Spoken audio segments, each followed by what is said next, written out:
तर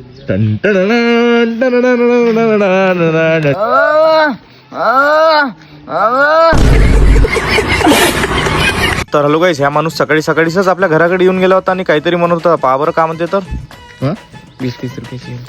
कुठं राहता तुम्ही? लोकल. इकडे काय झाले? आजी पहिलं पेन्शन आली. कोणत्या ठिकाणी? आजी इथं मोगऱ्याला गेलो होतो. मोगरा कुठं? सावरगाव कुठं? लोगड कुठं? बैल कुठं? बैल पण येऊन गेले जी नागपूरला. कुठं? इथं वावरात. कोणत्या गावले? इथं मसुरेला. काय बोलून राहिला? तुला काही समजून राहिलं का? तू कुठचा आहे? मी लोगडचा. गेलता कुठं? आजी मोगऱ्याला गेलो होतो. म्हटलं तुम्हाला का सांगू आता. मग बैल कुठून येऊन दिले? मोगऱ्याले.